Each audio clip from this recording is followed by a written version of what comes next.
The accusations against Sean Puffy Combs continue to come in. As of our recording, I always have to keep saying this, no charges have been filed against him.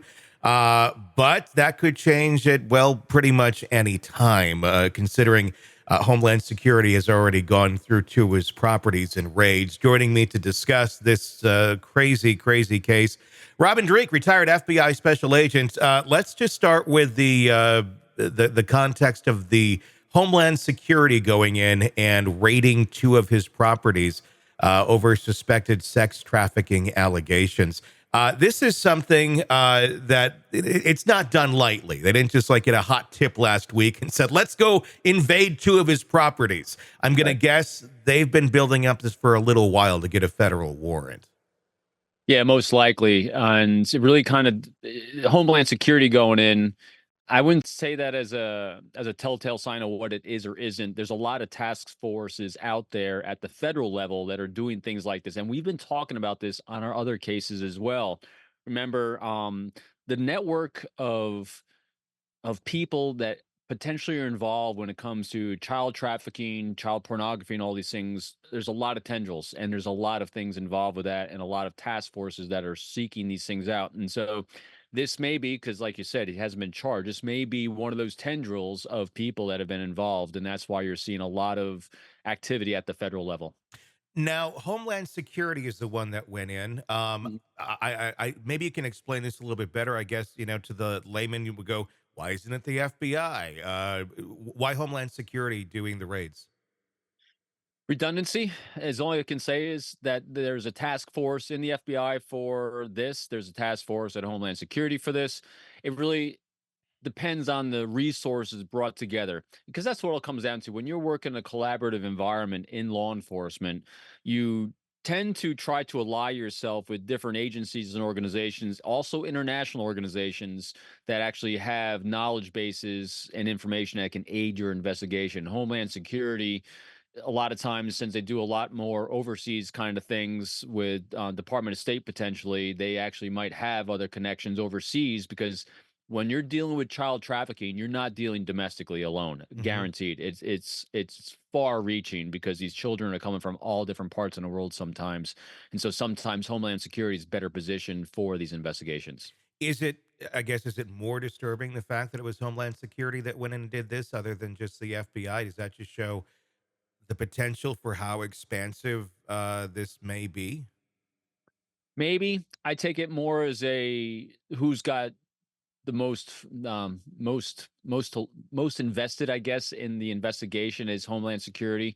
Again, boy, if these things get really complicated with the different agencies Hmm. involved, I guarantee you the FBI is partnered with them on this. I don't think they're probably acting alone, but they are probably just lead on it. And so all Hmm. of there's going to be a lot of federal organizations involved in it. If it's international, Interpol's going to be involved in providing information on this, because you're going to have foreign law enforcement that is going to be feeding information into this, most likely if it's Homeland Security. Again, conjecture, but these things rarely are very localized. Sure. It's the tendrils go out because it's all 99% of it's internet based, especially when it comes to trafficking. Yeah.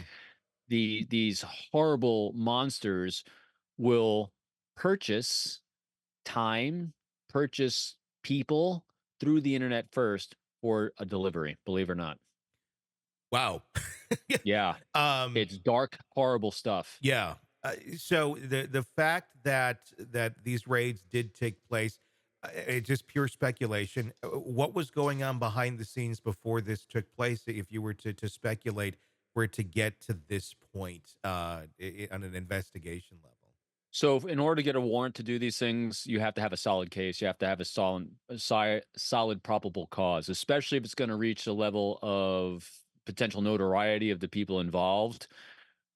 The dots and i's, the t's that are crossed, the i's that are dotted are at a very, very high level. There's a lot of levels of approval that go through this. It starts at like my level, that when I was a case agent in the field, I had to put a case together.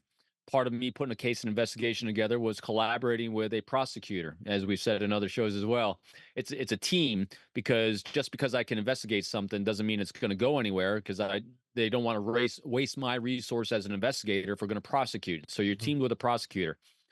in order for it to get to the prosecutor, then it's got to go through my supervisor, from my supervisor to my assistant special agent in charge. From there, it's probably to the special agent in charge of the field office, partnered with legal counsel. Then it's going to go up to FBI headquarters before it even goes to the Department of Justice. Department of Justice is going to assign the prosecutor at that level over there. So it's Yeah.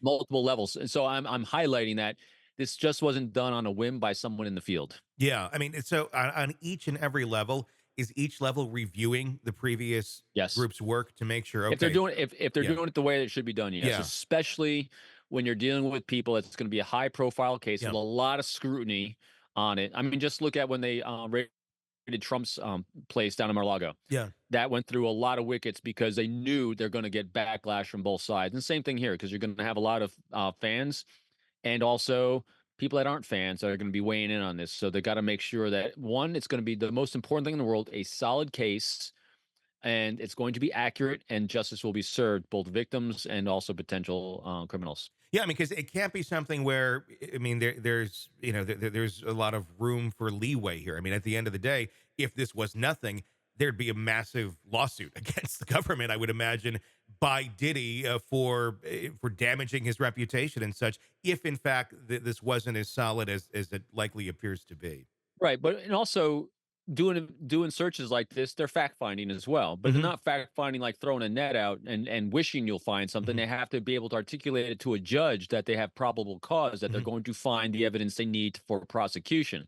But again, that's why there's no charges, Yeah. because this is fact finding. They're looking for elements of a crime that they can prosecute. So basically, they're going in there. They can't just take anything they want. They have a list of things that they are going after and looking for. That's why we see the Yes. homes being turned upside down and things like that as they're searching for these things. They go in. They did come out with some stuff. We'll see what exactly that is at some point. Hey, it's Tony Brueski. If you like the podcast, be sure to like, subscribe, and press that bell so you don't miss any of our updates on the cases we're following for you right here at the Hidden Killers podcast from True Crime Today. And thanks